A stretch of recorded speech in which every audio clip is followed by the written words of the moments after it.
And thank you, Chair, and thank you, Madam Auditor General. Again, I'm going to go back to an individual who has been intrinsic to this study, and that is Mr. Dominic Barton. I'm sure you're aware Mr. Dominic Barton is the former global international leader of McKinsey. Mr. Barton is also the Prime Minister's hand-picked appointed ambassador to China. Mr. Barton was also his chair of his Economic Advisory Committee. So the infiltration of McKinsey in this Liberal government runs deep, and it doesn't stop there. To go on, Dominic Barton attested himself in Government Operations Committee that he had dinner with the Deputy Prime Minister. We saw the Prime Minister warmly introduce Dominic Barton at an international event. Mr. Barton has also met with Katie Telford, as well as Gerald Butts. So as I said, Mr. Dominic Barton, the former international head of McKinsey, is no stranger to this Liberal government. But on February 1st, 2023, Dominic Barton testified, not at this committee, but at Government Operations Committee, and he lied. He lied about attending a strategic meeting with the Canada Infrastructure Bank on June 23rd, 2020, when he was Canadian ambassador to China.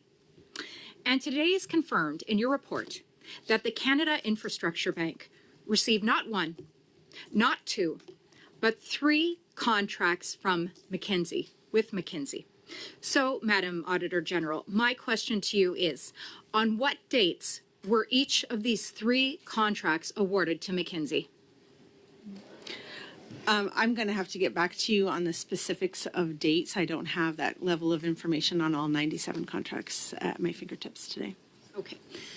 Please ensure that you do that, because determining those dates will be very interesting to corroborate with the previous testimony that we have from Mr. Barton, where we have seen that he has lied before to a parliamentary committee, and I would not put him past him to find that these dates corroborate with his implication with both McKinsey as well as the Liberal government.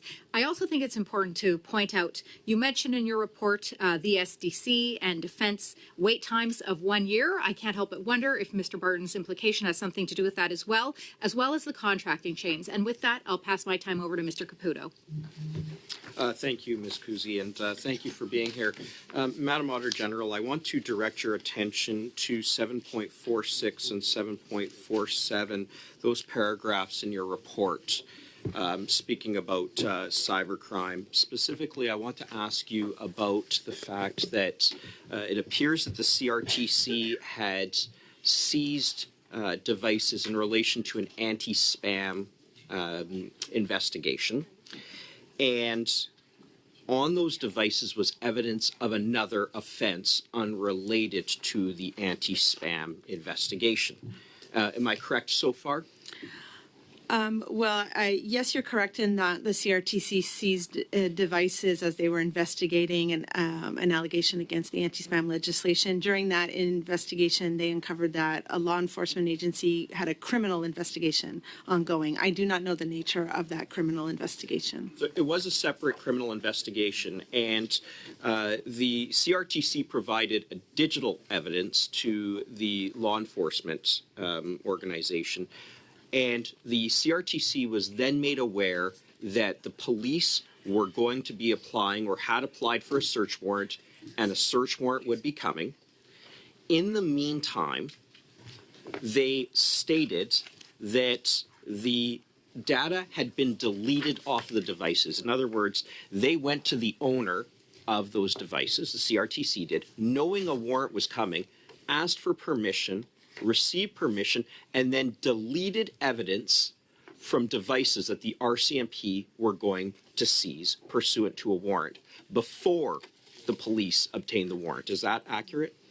Yeah, the CRTC was informed of the possibility of being served with a warrant after they had provided the electronic information to law enforcement. In an expedited fashion, they did accelerate cleaning the devices or deleting the contents of the devices and returning them. The incorrect information they provided to law enforcement was around the timing. When they had told them that the devices had been wiped, that had not yet occurred. So not only were they incorrect or lied, they actually deleted evidence that would be seized. Now, can your office please provide this committee with all communications from the CRTC in relation to that, including all individuals and their titles who were involved? Mr. Chair, we can provide that information. I believe that Mr. Hayes would like to. Sure, I want to say a add. few words in that. Yeah, one clarification, it was the Granby Police, not the RCMP, that we were talking about in the report there, although we did not name that organization. And yes, we will provide you with the information that we can on the individuals involved in the documents that we have. Thank you. It very sounds much. like it could Thank be you. Thank you very much, obstruction of Mr. justice, so Caputo. thank you. That is the time.